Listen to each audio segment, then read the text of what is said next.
오늘은 미가의 신앙에 대해서 살펴보려고 합니다. 17장 사사기 17장부터 21장까지가 이제 마지막인데요. 두 레위인 얘기가 나오는데 참 상상을 초월할 정도로 이스라엘 백성들의 신앙이 궤도를 이탈을 했습니다. 얼마나 중심이 이탈했는지 정말 뒤죽박죽입니다. 정말 영적으로 혼미한 상황이고요.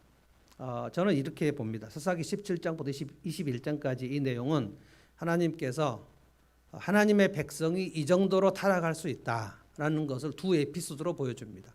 오늘 17장, 18장이 이제 미가의 집역이고요. 그리고 19장, 20장, 21장 여기는 이제 한 레위인이 또 있어요.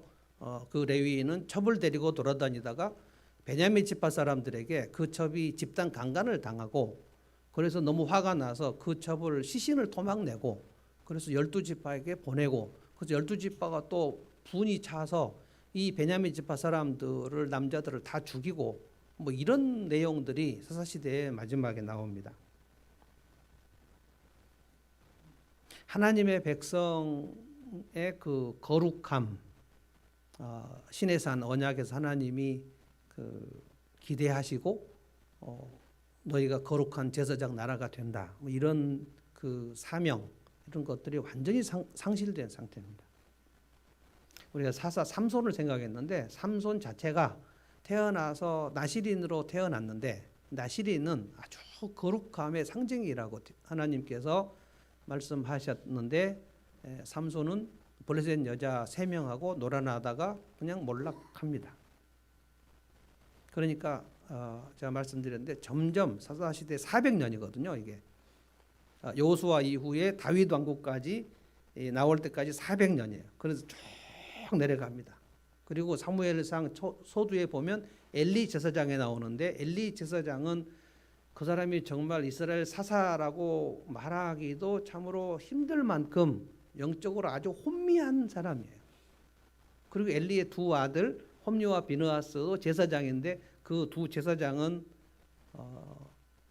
성전에 있는 여인들 겁탈하고 그리고 제사 제물을 갖다가 고리로 찍어서 하나님께 드릴 제물을 자기들이 갖다가 먹어버리는 그러니까 거의 뭐 강도들 수준의 모습입니다. 그때에 우리가 아는 한나가 하나님 앞에 아들 하나 달라고 기도를 한 거고요. 그 아들이 사무엘이고 하나님이 그 사무엘을 통해서 이스라엘을 다시 회복시키는 장면이 나옵니다. 하나님은 자기 백성을 절대로 포기하지 않았어요. 그런데 이스라엘 백성들의 이 오늘 사사기의 모습은 정말 이 정도로 타락하는구나. 그래서 오늘 미가의 신앙을 생각해 보면서 혹시 나에게 이런 신앙의 형태가 있지는 않은가? 오늘 미가의 신앙을 이렇게 생각을 해보면 미가와 미가의 어머니 그리고 미가의 아들 이 사람들은 완전히 무속신앙입니다. 완전히 무당, 그러니까 하나님의 제사장을 무당으로 생각해요. 미가의 어머니, 미가의 아들, 그리고 여기 레위인 1명 나오는데 이 4명 중에 어떠한 사람도 성경에서 하나님께서 복을 주시려면 어떻게 살아야 되는가에 대해서 일체 지식이 없습니다. 400년간 그들이 얼마나 영적으로 혼미해졌는가를 알 수 있고 우리가 아무리 교회를 다닌다 해도 얼마든지 이런 상태로 신앙생활을 할 수 있다는 것을 하나님께서 보여주십니다. 그러니까 영적으로 좀 깨어있지 않으면 우리는 교회 열심히 다니고 있는데 이렇게 될 수 있어요. 오늘 6절에 보면 참 이 표현이 17장부터 21장까지 서너 번 계속 반복 등장합니다. 6절을 한번 제가 읽어보겠습니다. 그때에는 이 사사시대를 말하죠. 그때에는 이스라엘에 왕이 없었으므로 사람들은 저마다 자기의 뜻대로 맞는 대로 행했다. 그러니까 각자 자기가 생각하는 대로 신앙생활을 했다는 거예요. 그러니까 성경에서 무엇이라고 말했는지 성경을 찾아보고 이것이 신앙생활이구나 하고 성경을 배워서 신앙생활을 하고 하나님께 가까이 나가는 것을 아무도 몰랐다 이런 뜻입니다. 각자 자기 소견에 오른 대로 행했다는 거예요. 저는 그 21세기에 우리가 늘 좀 어려운 용어긴 합니다만 포스트 모더니즘 시대다 이렇게 얘기를 하는데요. 포스트 모더니즘 시대라는 것은 그 인간이 누구나 가지고 있는 보편적인 그 옳은 길, 진리는 무엇인가? 모두 다 이것은 진리야 하고 생각하는 시대가 끝났다는 뜻입니다. 그러니까 그냥 내가 생각하고 내가 느끼는 것이 맞아. 그러니까 누가 옳고 그른 것을 서로 말하지 말자는 그게 포스트 모더니즘입니다. 그래서 우리 21세기에 사는 크리스찬들은 자칫 잘못하면 사사기 신앙을 그대로 살게 될 가능성이 대단히 높습니다. 이 미가의 신앙의 특징이 뭐냐면 이 사람은 신상도 만들고요, 신당도 만들고요, 그리고 자기 아들을 자기 집에다가 제사장도 세우고요. 아무런 근거 없이 그냥 신당 하나 만들면 좋겠다. 그러면 복 받겠다라고 생각했다는 거예요.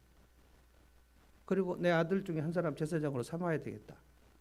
이렇게 생각하고 신당을 차려요. 개인 집에다 신당을 차려요. 이게 무당이 하는 짓입니다. 그리고 그 어머니는 또 우리 아들이 신당을 갖고 있는데 내가 신상을 하나 만들어서 은으로 된 신상을 만들어서 모셔야 되겠다. 그러면 우리 아들이 복을 받겠지라고 생각한다는 거예요. 가장 제가 마음이 아픈 것은 뭐냐면은 이 네 사람 중에 어떤 사람도 이거는 아닙니다라고 얘기한 사람이 한 명도 없었다는 거예요. 그 수준이 쭉 떨어져 버렸어요. 그리고 복을 받는다는 얘기가 여기 자주 나오는데 이들은 복을 받는데 복을 받아서 어떻게 하겠다는 얘기가 전혀 없고 그냥 나만 복을 받으면 된다고 생각해요. 이게 전형적인 무속신앙입니다. 이 무속신앙을 미가와 미가의 어머니는 어디서 배웠을까? 가나안 사람들이 믿는 그 종교, 가나안 종교는 완전히 무당 종교거든요. 그 무당 종교를 400년 동안 그냥 배운 거예요. 그리고 나는 하나님의 백성이라고 생각해요. 아무도 이상하게 생각하지 않아요. 그 당시는 다 그랬다 이 말이에요. 그래서 성경이 어떻게 하면 하나님의 백성이 복을 받는지 성경에 굉장히 많이 나오거든요. 복을 받는 방법, 하나님이 너에게 복을 주신다. 이 성경의 복을 전혀 모르는 상태입니다. 두 가지가 없어요. 미가의 신앙에는 순종을 어떻게 하면 복을 받는다는 개념이 일체 없어요. 이게 무속신앙이 없거든요. 그 다음에 미가의 신앙에는 나눔이 없어요. 나눔이 없어요. 그냥 내가 복을 받아서 복을 누구에게 나누어 주고 복의 통로라는 그런 개념이 일체 없단 말이에요. 나만 복 받으면 돼요. 이게 무속신앙의 두 가지 특징입니다. 순종이 없고 나눔이 없어요. 자, 3절을 한번 제가 읽어보겠습니다. 미가의 어머니가 뭐라고 얘기했냐면은 보세요. 미가의 어머니 얘기입니다. 그는 은돈 1100냥을 어머니께 내놓았는데 그러자 그 어머니가 말하였다. 내 아들이 저주를 받지 않도록 이 은돈을 주님께, 주님은 여호와입니다. 여호와께 거룩하게 고별하여 바치겠다. 이 은돈을 주님께 헌금하겠다는 거예요. 저주를 받지 않도록. 여러분, 헌금을 많이 하면 저주를 받지 않고 축복을 받는다 라고 성경에 있습니까? 그런 얘기가? 오늘날 많은 교회에서 하나님께 복을 받으려면 헌금을 많이 해야 된다라는 설교가 있는데 그것은 성경에 그런 얘기가 없어요. 그런데 이 미가의 어머니가 이 생각을 하고 있어요. 내 아들이 지금 저주를 받지 않고 복을 받게 하기 위해서 내가 이 돈을 주님께 바쳐야 되겠다. 근데 주님께 바치는 그 돈으로 뭘 하겠다는 거냐면 은으로 된 신상을 하나 만들겠다는 거예요. 10계명, 1계명, 2계명, 3계명을 다 훼손하는데 그 미가의 어머니의 마음속에 내가 지금 계명대로 살지 않고 있는데 이런 생각이 전혀 없단 말이에요. 1절부터 보면 무슨 일이 있었냐면은 미가의 어머니에게 큰 돈이 있었나 봐요. 은 1100냥이면 나중에 이 미가하고 그 레위인하고 그 자기 집 제사장으로 고용하는데 1년에 은돈 10량을 주겠다는 거예요. 은돈을 1년에 10량. 그게 지금 연봉입니다. 연봉. 정말 안타까운 것은 레위인이 이 개인 집 제사장으로 취직되면서 굉장히 좀 만족스러웠다고 얘기를 하고, 나중에 내일 본문에 보면 단지파가 와가지고 미가의 집에 와서 강도질을 합니다. 은신상 드라빔을 다 갖고 가 버리는데 그 제사장 레위인에게 뭐라고 하냐면, 네가 선택해라. 네가 개인 집에 제사장을 사는 게 좋겠냐, 우리 지파 한 지파의 제사장이 되는 게 좋겠냐, 우리가 넉넉히 더 쳐주겠다라고 해가지고 단지파가 우리가 훨씬 더 미가보다 더 많이 월급을 줄 테니까 우리 지파에 와서 제사장 노릇해라. 그런데 그 제사장이 기뻐하면서 갔다 그랬어요. 정말 이걸 소위 성직 매매라고 합니다. 성직 매매. 제사장직을 남의 집에 고용돼 가지고, 그런데 또 단지파가 와서 완전히 조폭들이에요. 단지파가 와서 미가의 집에서 탈취를 하고 강도질을 합니다. 그런데 너 죽을래? 우리 지파의 제사장 될래? 그러니까 내가 그 지파의 제사장 되겠다고 가는 거예요. 이 은돈 100냥을, 어머니의 은돈 100냥을 미가가 훔쳤다 그랬어요. 뭐 때문에 훔쳤을까요? 근데 이것을 어머니의 것을 훔쳤는데 자기 마음에 뭐 양심의 가책 이런 거 전혀 없습니다. 근데 어머니가 그 돈을 잃어버려 가지고, 큰 돈이죠. 은돈 10량이 1년 연봉인데 1100냥을 훔쳤어요. 그러니까 아마 전 재산 훔친 것 같습니다. 그래서 이 어머니가 돈을 찾다 못 찾아 가지고 그 훔쳐간 놈을 저주를 했습니다. 이 훔쳐간 놈은 반드시 저주를 받아라 라고 얘기했어요. 근데 구약 시대에는 그 서원하거나 저주하거나 그것은 하나님에도 반드시 그렇게 행하신다는 또 믿음이 있었어요. 입다가 그 서원을 잘못했잖아요. 그 암몬하고 전쟁으로 나갈 때, 내가 승리하고 돌아올 때 맨 먼저 그 환영하고 나온 사람을 하나님 앞에 번제로 드리겠다. 말도 안 되는 얘기를 입다가 하고, 근데 승리하고 돌아올 때 자기 딸이 북을 치면서 춤추면서 오지 않습니까? 그러니까 너무 괴로워서 막 옷을 찢으면서 네가 나오면 어떻게 하냐. 그러면 자기 딸 아니고 다른 사람이 나오면 번제로 바치는 게 괜찮은가요? 또 그 딸이 또 아버지 서원을 하셨으면 지키셔야죠. 제가 2달만 산에 가서 애곡하고 올 테니까 말미를 주세요. 그래서 산에 올라가서 친구들하고 자기가 처녀로 죽는 것 때문에 애곡을 하고 돌아왔더니 입다가 서원한 대로 행했다. 이런 표현도 나옵니다. 말도 안 되는 얘기들이 성경에 정말 나옵니다. 성경은 그래서 영웅전이 아니에요. 좋은 얘기만 막 기록한 게 아니고 하나님의 백성이 얼마나 부패하고 타락할 수 있는지를 보여주는 거예요. 그래서 이제 저주를 엄마가 하는데, 이 입다가 처음에는 엄마가 그 돈을 막 찾고 있을 때 가만히 있어요. 그러다가 어머니가 드디어 입에서 그 훔쳐간 놈은 저주를 받아야 된다라고 얘기하니까 미가가 놀랍니다. 그래서 그 실토를 해요. 어머니 사실은 제가 훔친 겁니다 하고 갔다가 바칩니다. 저주를 받지 않고 싶어가지고 받다 바친 거예요. 그런데 어머니가 깜짝 놀라면서 뭐라고 그랬냐면은, 잘 보십시오. 2절이 기네요. 맨 마지막에 뭐라고 그랬습니까? 그러자 그의 어머니는 도리어 이렇게 말하였다. 얘야, 주님께서 너에게 복 주시기를 바란다. 그러니까 왜 첫 번째 나와야 되는 말이 뭡니까? 아니, 이 돈을 네가 훔치면 어떻게 하냐 이렇게 얘기를 해야 되는데, 그게 아니고 미가 어머니 마음속에 뭐가 있냐면, 내가 저주를 했는데 그 저주를 우리 아들이 받게 생겼네. 그러면 안 되지. 축복을 받게 해야지. 이 생각이에요. 그러니까 저주를 받고 축복을 받고 이것은 알겠는데 그 축복을 받고 저주를 받는 것이 뭘로 지금 되냐면 어떤 장치를 하게 돼요. 장치. 그래서 내 아들이 내 입으로 뱉은 저주를 내 아들이 받으면 안 되니까 내 아들이 축복을 받기 위해서 신상을 만들어야 되겠다고 한 겁니다. 참 이해할 수 없는 일이에요. 그런데 이 사람들은 또 무슨 생각을 하냐면 하나님 여호와라는 말을 반드시 붙였단 말이에요. 여호와 하나님께, 주님이란 말은 여호와거든요. 주님께 축복을 받아야 돼. 그러니까 우리 아들이 축복을 받아야 돼. 우리 아들이 저주를 받으면 안 돼. 그러니까 내가 하나님께 이 돈을 바쳐서 신상을 만들어야지. 그러면 우리 아들이 복을 받겠지? 라고 생각했다는 거예요. 축복을 받는 방법은 신상을 만드는 것. 이것이 성경에 어디에도 근거가 없는 거잖아요. 어떻게 여기까지 돼버렸을까? 그러니까 미가는 또 한술 더 떱니다. 5절을 보십시오. 미가라는 이 사람은 개인 신당을 가지고 있었다. 그러니까 이미 어머니하고 미가하고는 이미 무속신앙으로 오랫동안 들어가 버렸습니다.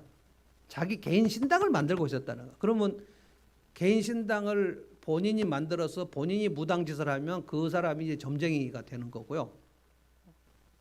우리나라도 개인 그 점치는 사람들, 무당들은 다 개인 신당을 가지고 있잖아요. 신내림 한 다음에 개인 신당을 가집니다. 거기에 막 여기저기 막 울긋불긋하게 막 해놓고 거기서 막 이거 뛰고 그래요. 근데 미가는 자기가 지금 무당은 아니에요. 자기 아들을 제사장을 시켰어요. 그러니까 무당인데 이름은 제사장이란 말이에요. 그러니까 이게 막 무속신앙인지 이것이 하나님의 백성인지 도대체 알 수 없는 잡탕신앙이란 말이죠. 그런데 아무도 여기에 대해서 뭐라고 하는 사람이 없고 그 당시에는 다 그랬다 이 말이에요. 하나님의 백성이 완전히 무당신앙을 지금 완전 수입해가지고 지금 그렇게 개인 신당을 운영을 하고 있었다. 그리고 더 놀라운 것은 에봇도 만들었어요. 에봇이 뭡니까? 에봇. 대제사장이 입는 옷입니다. 그걸 자기가 만들었어요. 그리고 조그만 점칠 때 쓰는 드라빔이라는 이거 어디 나오냐면은 그 야곱의 부인 라헬이 야곱하고 같이 도망 나올 때 라헬이 아버지가 라반이고 이제 야곱은 자기 삼촌 라반의 집에서 20년 일하고 레아와 라헬을 데리고 그날 나오는데 아버지 외삼촌 라반에게 말하지 않고 나옵니다. 근데 라헬이 아버지의 집에서 도망 나올 때 아버지가 점칠 때 쓰던 드라빔을 가지고 나왔다 그랬어요.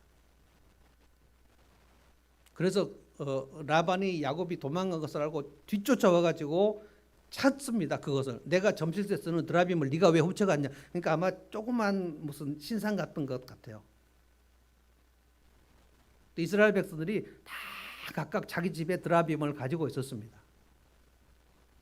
나중에 사무엘상 7장에 보면 사무엘이 뭐라고 하냐면 사무엘이 지금 이때 하고 완전히 아주 뒤이죠. 사무엘상 7장이니까 엘리가 죽고 언약궤 뺏겨버린 이후에 하나님께서 사무엘을 태어나게 하셔가지고 사무엘이 어른이 돼서 이스라엘의 제사장이 돼서 사무엘이 이스라엘 전 백성한테 얘기하는데 너희가 미스바로 모여라. 그리고 집집마다 가지고 있는 우상들을 다 버리고 모여라.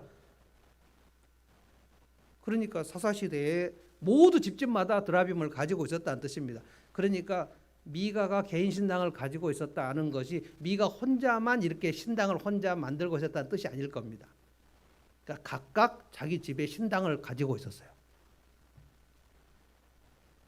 대만 우리 단기선교 갔더니 대만에 가니까 전부 집집마다 거기 조그만 입구에 이상한 것들만 갖다 놓고 불 켜놓고 막 자기 신당을 만들어 놓고 그 조금 우상들 막 갖다 놨거든요. 집집마다 그렇게 있습니다.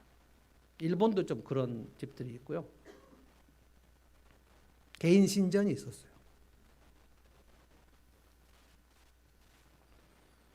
이 미가와 미가의 어머니가 지금 하나님께 복을 받는 방법으로 신당과 신상을 만들고 드라빔 만들고 에봇 만들고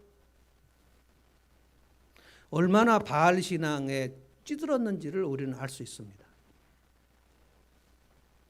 참 안타까운 것이 뭐냐면 성경에 하나님께서 어떻게 하면 너희 백성들이 복을 받는가를 다 알려주셨는데 거기에 대해서 완전히 무시하다는 뜻입니다. 그리고 그런 것이 있는지도 모르고 그냥 우리가 복을 받으려면 신당을 차려놓고 신상 차려놓고 그리고 제사장 고용하고 자기 마음대로 자기 아들을 제사장 고용해요. 그러니까 이게 전형적으로 무속신앙입니다.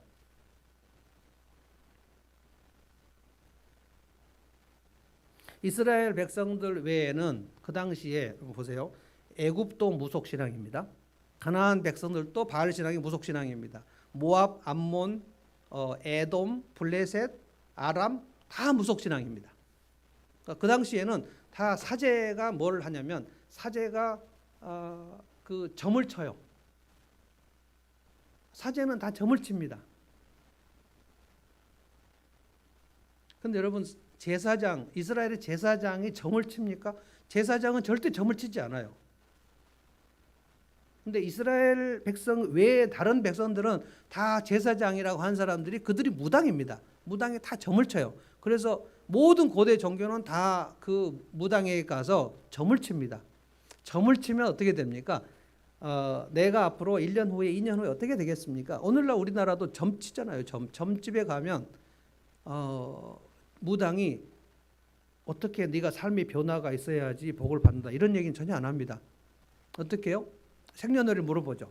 그럼 사주팔자를 가지고 뭐 쌀점도 치고 뭐 흔들기도 하고 별짓을 다 하고 또 어떤 사람들은 주역을 가지고 하기도 하고 뭐 하여간 그러니까 내 인생의 미래에 3년 후, 5년 후, 10년 후에 어떻게 될 것인가 이것을 결정론이라 그래요. 성경은 그런 것이 없습니다.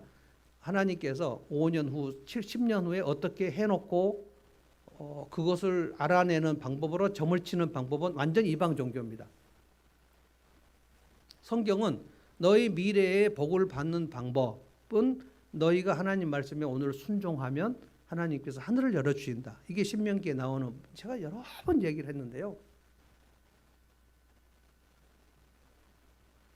자, 무당 종교는 세 가지를 해요. 점을 치고요. 점을 쳤는데 딱 보니까 1년 후에 죽을 애기 끼었어요. 당신 애기는 1년 후에 죽는다. 뭐 이런 얘기 많이 하거든요. 그러면 그 어머니가 벌벌 떨어요. 어떻게 하면 좋습니까? 그러면 이제 무당이 얘기합니다. 그 액을 맞고 복이 굴러오게 하는 방법은 딱 한 가지가 있다. 구슬해야 된다.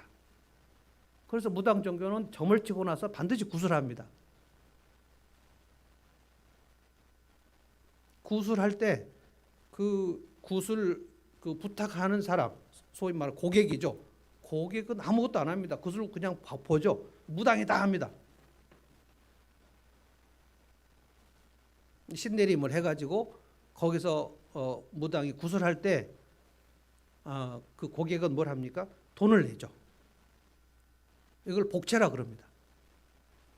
점을 칠 때도 돈을 내고 구슬할 때는 또 돈을 내고 그러니까 비싼 구슬할 때에 더 많이 복이 들어옵니다. 그래서 우리가 돈을 많이 하나님께 바치면 복이 온다는 말은 전형적으로 무속신앙의 그런 장치입니다. 헌금을 많이 하십시오. 그러면 하나님이 복을 주십니다. 이런 얘기는 무속신앙이에요. 성경에 돈을 많이 하나님께 내면 하나님이 복을 주신다는 근거 기준이 아무것도 없습니다. 하나님은 어떻게 복을 주신다 그랬냐면 그러니까 복을 구하는 것이 그게 기복신앙이 아니고요. 기복신앙이라는 말은 문자 그대로 하면 복을 구한다, 복을 기도한다라는 뜻이지만 실제로 기복신앙이라는 것은 뭡니까? 무속신앙적으로 복을 구한다는 뜻이에요. 미가의 신앙입니다. 그러니까 성경은 기복신앙이 아니에요. 복을 구하라 그랬어요. 그런데 하나님께서 너희가 농사를 지어서 어떻게 하라 그랬어요? 수확을 가지면 그러면 땅이 없는 레위인들과 나누라. 이게 순종입니다. 왜냐하면 내가 긍휼을 가지고 긍휼의 하나님이다. 나는 자비의 하나님이고 긍휼의 하나님이니까 너희가 땅이 없는 레위인들에게 이 수확을 가지고 나누라. 그래서 하나님께서 그 가나안 땅에 12지파가 들어가게 하셨을 때 레위 지파에게는 땅은 안 주셨어요, 일부러. 그래서 레위 지파를 11지파에게 몇 명씩 배당시켜 놨어요. 레위 지파 사람들은 하나님 앞에 제사를 드리는 일을 하고 성전의 일을 하기 때문에 땅도 없고 그래서 생계를 위한 일을 하지 않습니다. 그러니까 하나님께서는 이 11지파가 이 레위 사람들과 나누는지를 보시려는 거예요.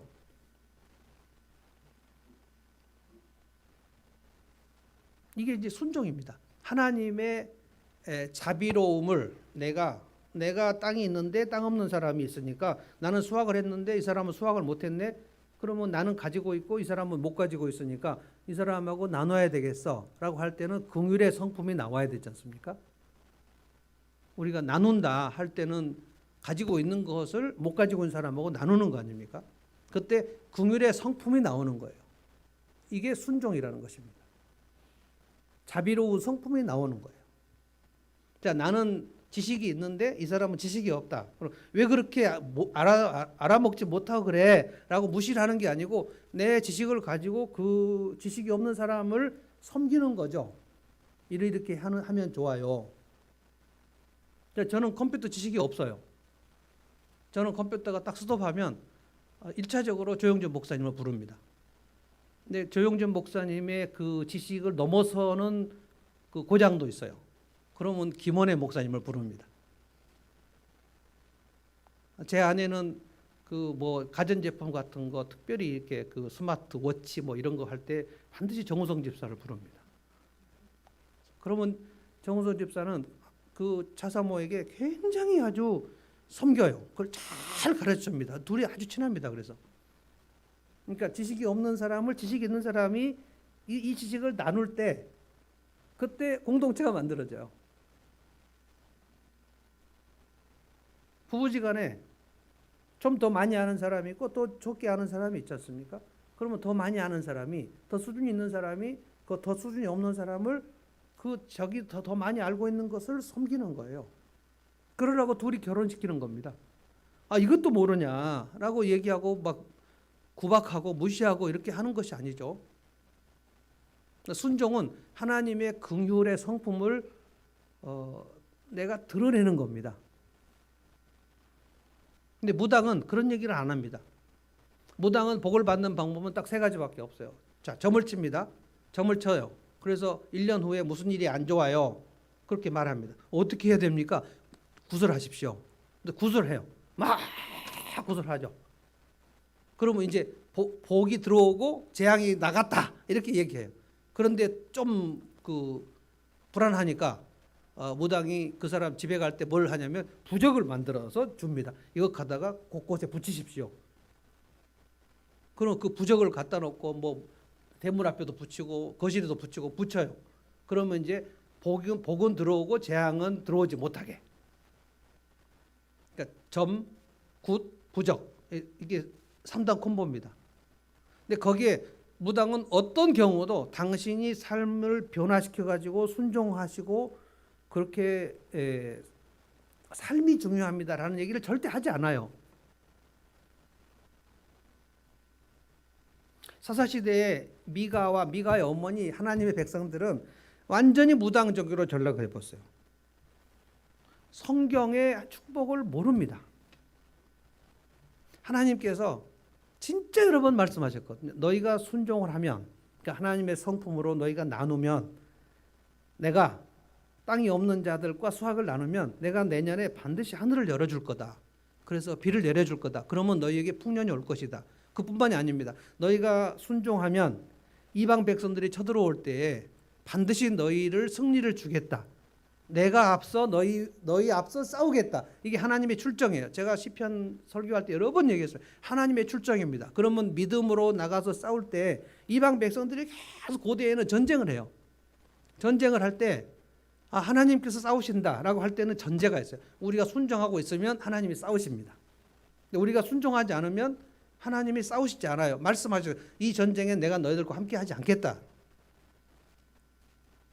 어떤 경우에 하나님 함께 하지 않겠다고 얘기했는데도 그들이 나가는 경우가 있어요. 그러면 완전히 집니다. 자, 보십시오. 사무엘상 3장에 보면은 홈리와 비느하스가 그때 엘리 제사장의 아들입니다. 사사시대 끝물이에요, 이게.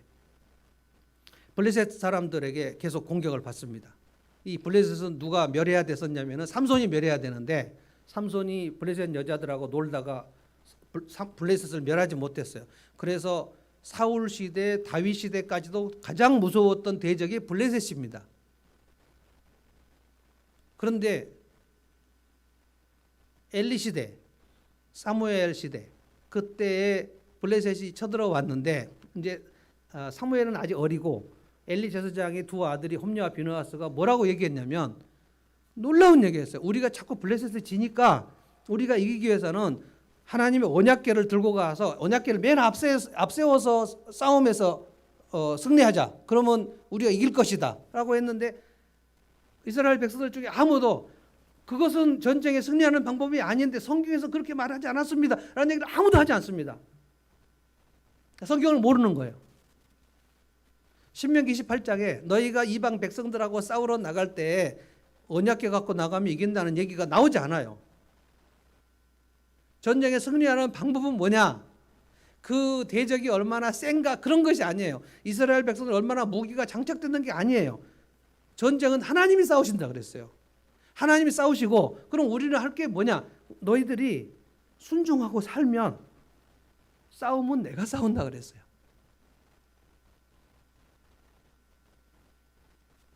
그래서 기드온이 싸울 때도 칼과 창과 화살을 준비하지 않습니다. 뭘 준비합니까? 기드온에게 하나님 뭘 준비하라고 그랬죠? 횃불, 나팔, 항아리, 말도 안 되는 것들입니다. 기드온이 군사를 불러 모아서 32,000명이 왔는데 하나님께서 다 돌려버려요. 너무 많다 이거, 너무 많다. 그러니까 이스라엘 백성들의 전쟁은 여러분이 꼭 기억하시길 바랍니다. 이스라엘 백성이나 우리나 똑같습니다. 구약 백성이나 신약 백성이나 내 삶의 전쟁에서 이기는 방법은 내가 예산이 많거나 내가 숫자가 많은 것이 절대로 아닙니다. 지금 내 상황이 얼마나 풍성한가, 얼마나 지금 궁핍한가, 그것이 내 인생의 싸움에서 이기는 무기가 아니에요. 지극히 작은 일에 충성하고 봉사하고 그리고 순종하고 그리고 서로 사랑하고 이것을 하라는 거. 이게 순종입니다. 하나님의 성품으로 그 사람들을 온유하게 대하고 너그럽게 대하고 그래서 너희가 공동체를 서로 사랑하는가. 이거를 보시면 하늘을 열어주실 뿐만 아니라 하나님이 나가서 싸우셔서 그 적들을 성경에 굉장히 많이 나오는 게 하나님이 그들을 서로 혼란스럽게 해서 칼로 그들을 서로 찌르게 하셨더라. 자중질환을 주십니다. 그 다음에 하나님께서 하나님의 공포, 테러 오브 더 로드 보내십니다. 그래서 이들이 오금이 저리게 하십니다. 그리고 천둥 번개도 치십니다. 우박도 내리십니다. 아, 하나님이 싸우시는구나. 그래서 보라, 너희가 여호와의 구원하심을 보라. 너희가 이 전쟁에서 아무것도 할 것이 없다. 보라, 너희는 두려워 말고. 그게 오늘도 마찬가지입니다.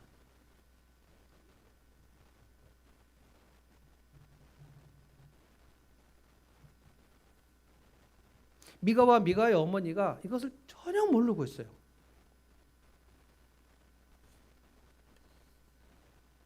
그 언약궤를 갖고 나갔을 때 언약궤를 갖고 나가면 이길 것이다 이 생각하고 신당을 만들면 복을 받을 것이다 하고 똑같은 생각입니다.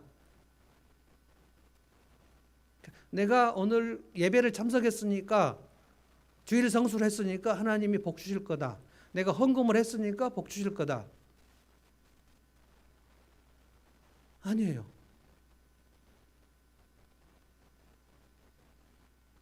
예배는 왜 드리는 거냐면 하나님이 누구신지를 알고 내 입으로 하나님께 찬양하고 이게 순종입니다. 내가 내 입술로 하나님을 찬양해요. 하나님의 능력을 선포하는 거예요. 하나님은 높으십니다. 하나님은 전능하십니다. 하나님은 강하십니다. 제가 여러분 헌금 기도할 때 항상 우리는 하나님을 버렸으나 하나님 우리를 떠나지 아니하셨습니다. 전능하십니다. 이것을 하나님께 우리가 입으로 얘기하는 거예요. 이 찬양이거든요. 찬양이 제일 첫 번째 순종입니다. 그리고 시시때때로 하나님께 감사하는 겁니다. 목장 모임에 와서 지난주에 있었던 일을 감사하는 거예요. 감사하라, 찬양하라 명령하셨어요. 그러니까 내 입으로 하는 것은 찬양하는 거고 감사하는 거예요. 그것이 순종입니다. 그런데 순종은 그것만 하는 게 아니고 하나님의 성품을 여러분이 월요일부터 토요일까지 주일 예배 드리고 하나님이 누구신지를 알아서 하나님의 능력은 찬양하고 하나님의 성품은 아 이것이 하나님의 성품이구나. 그럼 여러분이 기도할 때 하나님 제가 너그러움을 장착할 수 있도록 도와주십시오. 주님 저는 너그럽지 못합니다. 어떤 일을 할 때 하나님은 그 일이 잘 되는 것을 목표하지 않으십니다. 자, 그 어떤 일을 할 때요. 정말 하나님의 생각과 우리가 얼마나 다른지를 말씀드리겠습니다. 우리가 예를 들어서 바자회를 한다. 바자회를 뭐 지금 못 합니다만 바자회를 할 때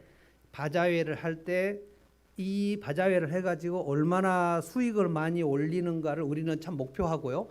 바자회를 해서 수익을 많이 올리면 저기 뭐 가난한 교회도 돕고 어디도 돕고 그래서 수익을 많이 올리려고 하는 거예요.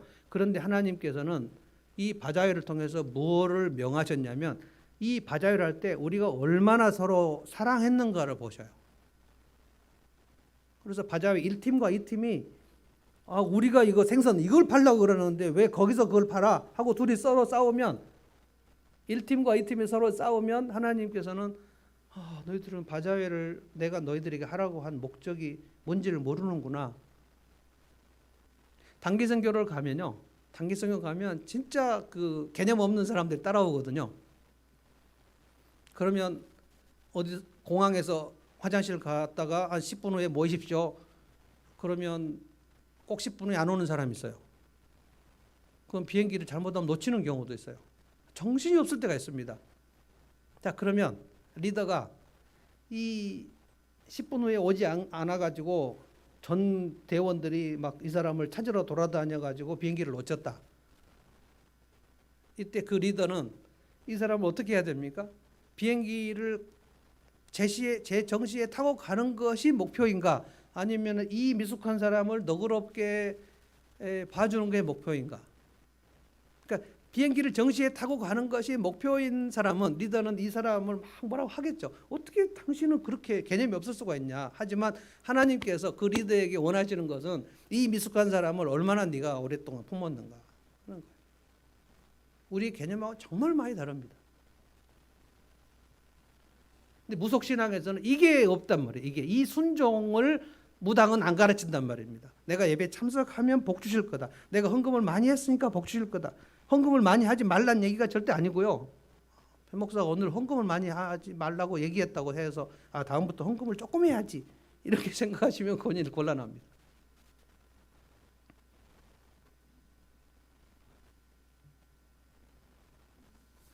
언약궤를 앞세우고 나가면 우리는 승리할 것이다. 그날 언약궤 블레셋에 뺏겨버립니다. 그리고 홈리와 비나서 그날 죽습니다. 엘리 제사장도 그날 아들 소식 듣고 목이 부러져 죽습니다. 이가봇 여호와의 영광에 떠났다. 비나스의 아들이 아기를 낳으면서 이름을 이가봇이라고 했죠. 이가봇 여호와께서 우리와 함께하지 않으신다. 그러니까 내가 어떤 종교적인 행위를 하면 하나님 복 주실 거다라고 생각하시면 그건 무속신앙입니다. 어떻게 하면 복을 주시는가? 하나님이 명백하게 말씀하셨어요. 오늘은 우리는 사사시대가 아닙니다. 제가 지금 여러분에게 알려드리는 거예요. 하나님의 성품이 장착이 되면 장착될수록 하나님은 하늘을 열어주시고 우리의 인생의 싸움에서 하나님이 출정하시고 사무엘이 이것을 알고 사무엘상 3장은 언약궤를 빼앗겨 버린 거고요. 혼리와 비느하스의 생각은 전형적으로 무속신앙입니다. 사무엘상 7장에 보면 사무엘이 우리가 이 블레셋과 싸움에서 이기려면 전쟁 이기는 걸 사무엘이 알았어요. 우리가 모두 모여서 미스바에 모여서 하나님께 회개하자. 그리고 각 집집마다 있는 우상들을 다 버리자. 그래서 미스바에 모여가지고 이스라엘 백성 집집마다 있는 우상을 다 버렸다 그랬어요. 그러니까 사사시대 400년 동안 집집마다 우상을 가지고 있었어요. 우상을 가지고 있는데 하나님께 예배하고 그러면 1계명, 2계명, 3계명을 다 어기면서 무슨 축복을 받습니까? 어떻게 블레셋을 이깁니까? 언약궤를 메고 가면 어떻게 이깁니까? 그들이 우상을 다 가지고 있는데. 그래서 이거를 회개하라라고 사무엘이 얘기했단 말이에요. 이게 여호수아 이후에 400년이 넘는 이후에 사무엘이 처음 얘기한 겁니다. 한번 교회가 망가지면 400년, 500년, 1000년 막 망가져요. 그게 중세 1000년이 망가진 겁니다.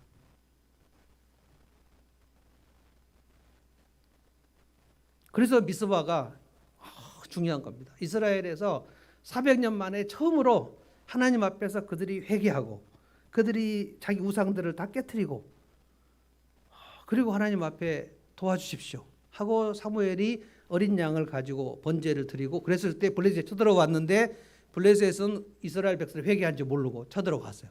그런데 그때 엄청나게 승리합니다. 여호와의 출정입니다. 그러니까 내 인생에서 어떤 싸움에서 어떤 이기려고 할 때 가장 중요한 것은 내 속에 하나님 앞에 범한 죄가 없나를 돌아보는 것이 가장 첫 번째 중요한 거예요. 내가 하나님보다 더 사랑하는 것은 뭔가? 이거를 깨닫는 게 굉장히 중요한 거예요. 미가의 신앙에는 순종이 없습니다. 그러면 하나님의 복이 올 수가 없어요. 또 두 번째로 미가의 신앙에는 나눔이 없어요.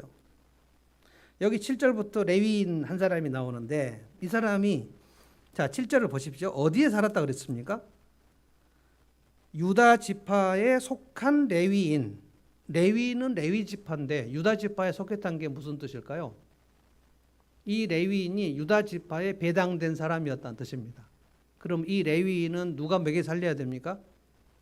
유다 지파가 먹여 살려야 되는 사람이었다는 거예요. 그런데 이 유다 지파에 살았던 그것도 베들레헴 유다 지파에 배당됐던 레위인이 먹을 것이 없어서 떠돌이 생활을 했다. 그러면 이제 여러분은 이렇게 생각하셔도 유다 지파가 자기들의 수확을 레위인들하고 나누지 않았구나. 나눔이 없는 거예요. 그래서 유다 지파의 베들레헴에서 떠나서 있을 곳을 찾았다. 그러니까 있을 곳을 찾았다는 거예요. 떠돌이 생활을 하다가 미가의 집으로 온 거예요. 미가의 집으로 왔는데 미가가 우리 집의 제사장으로 하면 좋겠다. 그래서 미가의 집에 제사장이 됩니다. 10절에 보면 연봉이 나옵니다. 연봉. 미가가 얼마 준다 그랬어요? 1년에 은돈 10량 드리고 옷과 먹거리를 드리겠습니다. 이 말을 듣고 그 젊은 레위 사람들은 미가의 집으로 들어갔어요. 여러분 이 사람들 중에 내가 지금 레위인인데 남의 집에 무당으로 고용돼도 되나? 이런 그 양심의 가책 같은 거 하나도 없습니다. 영적 지식이 하나도 없어요. 남의 집에 사설 제사장으로 취직하는데 이 사람이 아주 이제 살았다라고 생각하고 갔단 말이에요. 그러니까 레위인이 떠돌이가 됐다는 거는 뭡니까? 각 11지파가 레위인들을 다 먹여 살리는 일을 안 해버렸다는 거예요. 너희들은 그냥 알아서 해 하니까 레위인들이 먹을 것이 없으니까 떠돌이가 됐죠. 이거는 나눔이 다 깨져버렸다는 뜻입니다. 그러니까 공동체가 붕괴가 돼버린 거예요. 하나님의 명령이 뭐라고요? 그 레위 지파 사람들을 너희 각 지파에 분배해 줄 테니까 너희가 수확을 얻으면 반드시 나눠라 이거예요. 근데 레위 사람들을 나누지 않았습니다. 이웃 사랑을 하지 않았다는 거예요. 그러니까 없는 사람들은 없는 대로 그냥 죽는 게 낫다. 우리가 수확한 것을 왜 저들하고 나눠야 되냐. 그래서 하나님께서 하늘을 열어주셨을까요? 닫으셨을까요? 하나님 하늘을 닫으십니다. 그러니까 전체적으로 기근이 들 수밖에 없는 거예요. 그런데 5절 보면 미가의 집에 미가가 이미 개인 그 제사장을 아들을 두고 있었어요. 아들.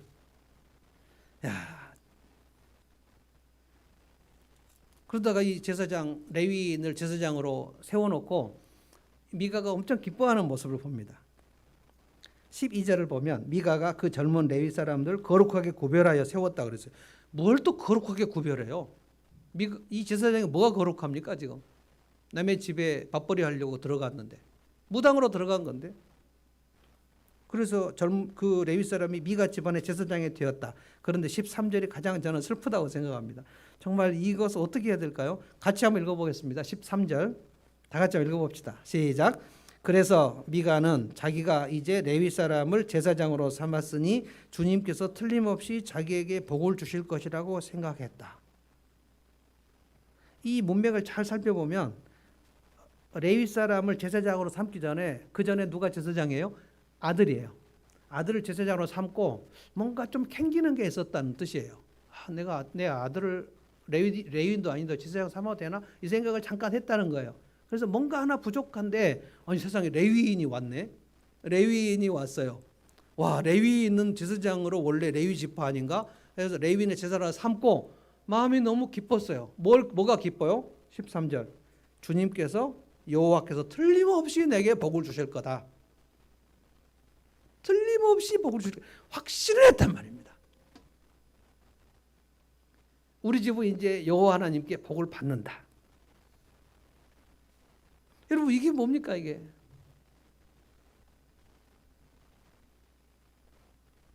여러분 중에 어떤 분이 어느 성도님이 저한테 와갖고 하늘문께 목회하지 마시고 우리 집에 와서 복을 빌어 주십시오.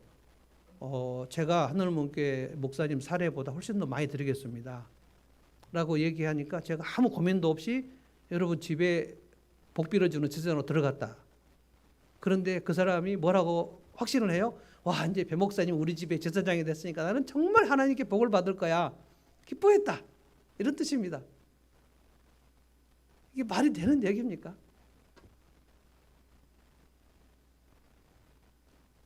미가의 어머니는 아까 뭐라 그랬죠? 내가 신상을 하나 만들었으니 우리 아들이 복을 받겠지.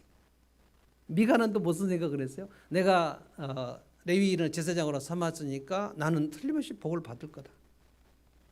여러분 얼마나 가나안 백성들의 신앙의 영향을 깊이 받아버렸는지를 알 수 있어요. 얼마나 받아버렸는가, 얼마나. 여러분 우리나라는 5,000년간 무속신앙입니다. 불교가 들어왔을 때도 무속신앙이었고요. 유교가 들어와도 무속신앙이고요. 조상신에게 제사 드려도 우리는 무속신앙입니다. 집집마다 지금도 무속신앙을 가지고 있는 게, 여러분 그 회사 다니시면 가끔 회사에서 개업식을 할 때 그 전부 이렇게 돼지머리 해놓고 거기다 그 돼지 입에다가 10,000원짜리, 요즘에는 50,000원짜리 꼽죠.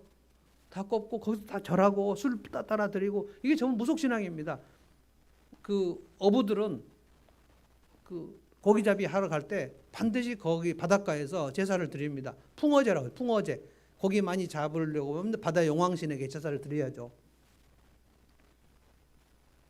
그래서 대한민국에 기독교가 들어왔을 때 천주교는 그냥 제사를 드리자, 제사 드리고 예배도 드리자라고 해가지고 천주교는 제사 문제로 핍박을 받지 않았습니다. 성당 다니는 분들은. 근데 개신교는 우리는 조상신에게 제사 드리는 것은 우상 숭배라고 생각한다. 그래서 예수 믿는 사람들은 제사를 드리지 않는다. 이래서 기독교 쪽에 엄청나게 핍박을 받았습니다.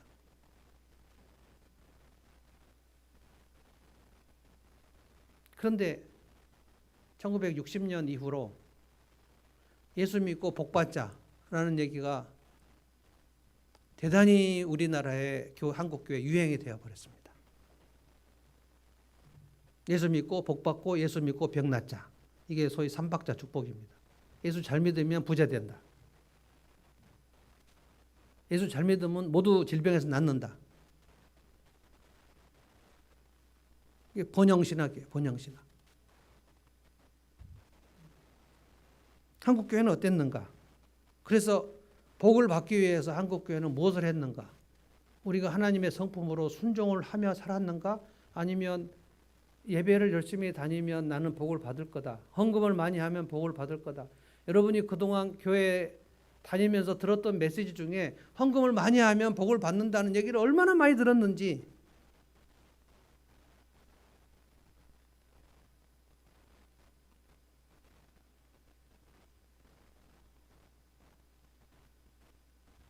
헌금을 많이 하면 자식들이 복을 받는다. 얼마나 많이 얘기했는지. 그래서 헌금은 많이 하는데,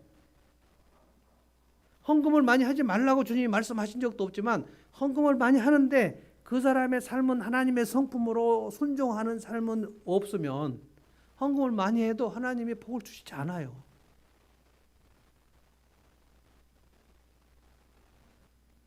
순종은 하나님의 성품입니다. 순종이 있고 나눔이 있는 것은 무속신앙이 아닙니다. 그런데 무속신앙은 두 가지가 없어요. 순종이 없고 나눔이 없어요. 그래서 그가 하나님의 사람으로 변화된 삶의 변화가 없어요. 그래서 오늘날 우리 한국교회가 믿음이 좋은데 그 사람은 삶의 모습이 없다. 교회에서는 장로님인데 회사에서는 되게 부하 직원들에게 욕을 많이 먹는다. 그분은 권사님인데 그분은 동네 사람들이 볼 때 평판이 안 좋다. 맨날 거짓말 하니까. 그러니까 진실함과 신실함과 온유함과 긍휼과 이런 하나님의 성품이 장착이 되면 그 사람을 보고 그 그 사람을 믿어주고 신뢰를 하고 그래서 그 공동체가 열리고 그러면 나눔이 있고 이게 잠언 31장에 나오는 지혜로운 여인, 보석 같은 여인의 모습 아닙니까? 당신을 통해서 도움받지 않는 사람이 없다. 그래서 예수를 믿으면 반드시 하나님께서 주시는 그 복을 나누어 주는 복의 통로가 돼야 되는데 한국교회는 복의 통로가 되는 게 아니고 예수 믿고 나만 복 받자는 거예요. 그래서 열심히 교회 다녀서 나만 복 받자는 거예요. 뭘 순종해야 되는가? 그거 잘 모르. 그냥 열심히 집회에 참석하자는 거예요. 하나님께서 복을 명하셨지 않습니까? 시편 1편에 뭐라 그랬습니까? 복 있는 자는 하나님께서 복을 주시는 자는 악인의 꾀를 좇지 아니하고 주인의 길에 서지 아니하고 오만 자의 자리에 앉지 아니하고 그러니까 무엇인가 하나님의 말씀으로 살려고 애를 써서 악인의 꾀 같은 것이 있으면 어떤 뇌물이나 편법이나 이런 것들이 있으면 절대로 나는 멀리하고 이게 결단이 있어야 되죠. 다니엘처럼 뜻을 정해야 되는 거죠. 그래서 누군가가 당신은 왜 이렇게 사냐? 왜 이렇게 정직하게 살려고 애를 쓰냐? 불이익이 오는데 왜 이렇게 정직하냐? 나는 하나님을 믿는 사람입니다. 그래서 나는 정직하게 사는 것이 주님에 대한 순종입니다.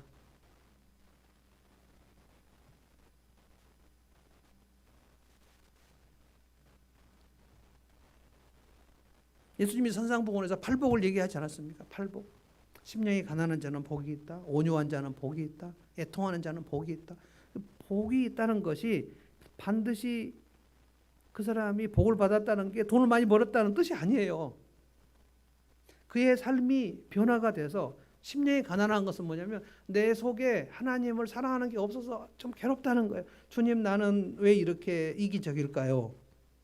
주님 나는 왜 이렇게 하나님의 의의가 없을까요? 왜 이렇게 난 혼자 편안한 생각만 혼자 하고 있을까요? 하고 주님 앞에 와서 애통을 했다는 거예요. 애통은 슬프고 아프다는 뜻입니다. 그래서 자기의 죄성을 깨닫고 주님 나를 도와주십시오. 주님 내가 주님의 성품이 내게 없어서 나는 옛 성품밖에 없어서 주님의 성품이 내게 없습니다. 주님 내게 온유함을 주십시오. 주님 내가 신실함을 가지고 살고 싶습니다. 도와주십시오. 그래서 남이 볼 때나 안 볼 때나 신실하게 충성되게 하고 눈가림으로 일하지 않고 이게 사도 바울이 가르쳐서 너희가 종들아 너희가 무슨 일을 할 때 사람 눈가림 하지 말고 그냥 죽게 하듯 예배하듯이 거기서 걸레질 해라. 그래서 예수 믿는 종들은 걸레질하고 똥 치울 때 주님께 예배하듯이 그 일을 한 거 아닙니까? 그것을 사람들이 보고 이야 예수 믿는 사람들은 다르구나. 이게 구별이에요. 구별. 한국 교회는 이게 많이 없어져 버렸어요. 혹시 내 안에 미가의 신앙이 있는 거 아닌가? 저는 여러분들이 저를 포함해서 여러분이 진짜 하나님께 복을 받았으면 좋겠어요. 복을 많이 받았으면 좋겠어요. 복을 구하는 것을 기복신앙이라고 하는 게 아닙니다. 기복신앙은 순종도 없고 나눔도 없는데 복 달라고만 얘기하는 게 기복신앙이에요. 하나님 저를 변화시켜 주십시오. 저를 온유한 사람으로 만들어 주십시오. 제가 30년 동안 기도하는 기도 제목이 그겁니다. 남의 허물을 보고 비난하지 않게 해주십시오. 남의 미숙한 것을 보고 아유 그것도 못하는가라는 생각하지 않게 해주십시오. 주님이 저를 보실 때도 얼마나 답답하시는데 주님이 나를 온유하게 이제까지 기다려 주셨는데 내가 누구를 보고 그렇게 얘기하겠습니까? 주님 나를 불쌍히 여겨주십시오. 주님 제게 신실함을 주십시오. 주님 제게 절제를 주십시오. 성령의 통치를 저에게 주십시오. 그래서 나를 통해서 누군가에게 없는 걸 나누고 저는 상담도 그런 차원에서 지금 합니다. 제가 마음길을 이제 알게 됐는데 마음길을 몰라서 헤매는 사람들이 너무너무 많은 거예요. 마음길을 몰라서 헤맬 때는 그 사람이 건강해도 아무 소용이 없습니다. 너무너무 우울합니다. 마음길이 몰라서 막 마음이 흩어지면은 그 사람이 돈이 있어도 아무 소용이 없습니다. 너무 불행합니다. 그래서 답답하고 우울하고 불행한 사람들 너무 많아요. 근데 저는 그 마음길이 이제 보이거든요. 그래서 상담하는 겁니다. 또 개척 가정교회 목사님들이 어려워하는 것을 보고 어떻게 저렇게 힘들어할까? 내가 도와야 되겠다. 나누는 겁니다. 온유함을 달라고 기도하고 그리고 그것으로 순종하려고 날마다 애를 쓰면서 나누는 거죠. 이게 복 있는 자의 길이라고 주님이 명확하게 말씀하셨어요. 그러니까 내가 오늘 미가의 신앙인가 아닌가를 여러분이 생각을 해보십시오. 미가는 아무도 가르쳐준 사람이 없었어요. 혼자 신당 만들었어요. 선생님 어떻게 자기가 개인 신당을 만들 수가 있습니까? 어떻게 어머니가 내 아들 복받기 위해서 신상을 만들어줘야 되겠다 이런 생각을 할 수가 있습니까? 어떻게 자기 아들을 제사장으로 만들 수가 있습니까? 어떻게 레위인이 와가지고 그 집에 제사장으로 고용될 수가 있습니까? 이런 말도 안 되는 일들이 무속신앙이었단 말이에요. 그러면 나에게는 혹시 미가의 신앙이 없는가? 두 가지예요. 순종이 없어요. 나눔이 없어요. 그래서 이번 한 주간 여러분이 애를 쓰십시오. 애를 쓰셔야 돼요. 여러분이 기도 제목 1번에 말씀하신 거, 자기 성품, 주님의 성품, 내 삶의 목표, 그거 한두 주 기도하고 말자고 얘기하는 게 아닙니다. 우리의 죽는 날까지 그것을 기도해야 됩니다. 그래서 점점 신실함이 점점 쌓이고 온유함이 점점 쌓이고 누군가를 보면 긍휼이 생기고 나보다 못한 사람을 보면 도와주고 싶고 나보다 가난한 사람을 보면 뭔가 도와주고 싶고 순종이 있고 나눔이 있으면 하나님은 반드시 그 사람에게 하늘을 열어주신다고 약속하셨어요. 분명히 약속하셨습니다. 여러분이 순종하고 나누면 여러분의 인생도 열어주실 뿐만 아니라 여러분의 자손은 천대까지 복을 주신다고 했고요. 그리고 마지막 날 상 주신다 그랬어요. 순종과 나눔이 있어야 마지막 날도 상을 주십니다. 내가 순종도 없고 나눔도 없으면 교회 아무리 다녀도 그건 무속신앙입니다. 그러면 내 삶의 하늘이 열리지 않습니다. 답답할 뿐입니다. 그 다음에 내 자식들이 복을 받지 못합니다. 그리고 마지막 날 상을 받지 못합니다. 그게 실격입니다. 저는 맛을 잃은 소금 얘기 우리가 많이 하는데 한국교회는 지금 맛을 잃은 소금 덩어리가 되어버렸어요. 맛이 없어요. 향기도 없어요. 그러면 제가 한국교회 지도자가 아니니까 저는 우리 교회만 말을 할 수밖에 없습니다. 하늘목교회 성도들 여러분들 한 주 내내 내가 오늘 순종할 것은 무엇인가? 주님의 성품을 무엇이 내가 가장 필요한가? 내게 가장 그 결핍된 것이 무엇인가? 나는 너그러움이 혹시 부족한가? 나는 부지런함이 부족한가? 그것을 위해서 기도를 하십시오. 기도를 하시고 순간순간 주님 제게 성실함을 주십시오. 주님 제게 온유함을 주십시오. 누군가 이상한 모습을 보면 짜증나지 않게 도와주십시오. 주님의 눈으로, 주님의 후하신 눈으로 그를 보게 해주십시오. 그렇게 계속 기도하고 순종하면 주님께서 그 사람을 변화시켜 주십니다. 성령은 변화시켜 주시거든요. 그러면 그 순종과 나눔을 보면 하나님이 하늘을 열어주신다 그랬어요.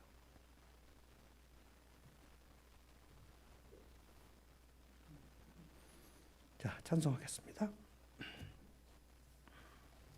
내가 주인 삼은 모든 것 내려놓고 이 찬송 한번 하십시다.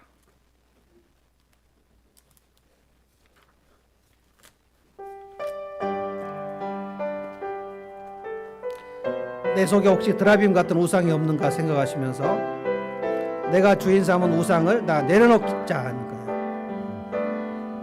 내가 주인 삼은 모든 것 내려놓고 내 주 대신 주 앞에 나가 내가 사랑했던 모든 것 내려놓고 주님만 사랑해. 내가 주인 삼은 모든 것 내가 주인 삼은 모든 것 내려놓고 내 주 대신 주 앞에 나가 내가 사랑했던 모든 것 내려놓고 주님만 사랑해. 주 사랑 거친 풍랑에도 주 사랑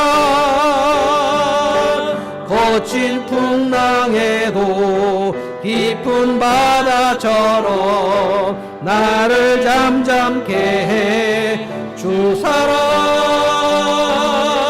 내 영혼의 반석 그 사랑 위에 서리 주사랑 거친 풍랑에도 주사랑 거친 풍랑에도 깊은 바다처럼 나를 잠잠케 해 주사랑 내 영혼의 반석 그 사랑 위에 서리. 기도하겠습니다. 주님의 사랑은 너무 무한하셔서 우리에게 오늘 또 주님의 그 무한하신 사랑을 알려주셔서 감사합니다. 주님은 사사시대 400년 동안 이스라엘 백성들이 그렇게 타락하고 부패한 것을 보시고도 그리고 그 땅에 그 어두운 땅에 한나를 보내셨고 사무엘을 보내셨고 다윗을 보내셔서 엄청난 다윗 왕국을 만드셨고 메시아 예수 그리스도가 오시면 그렇게 풍성한 샬롬을 누릴 것을 알려주셨습니다. 다윗 이후에 1000년 동안 이스라엘 백성들이 그렇게 타락했지만 바벨론 포로로 끌려가고 마지막 왕 시드기야가 두 눈이 뽑히고 그래서 다시 종되었던 삶을 70년 살았지만 주님은 또 그들을 포로에서 해방시켜 주시고 다시 성전을 짓게 하시고 다시 예루살렘 성벽을 짓게 하셨습니다. 그들이 또 타락하여 400년 동안 하나님을 떠났지만 400년 이후에 세례 요한을 보내시고 예수님을 보내셨습니다.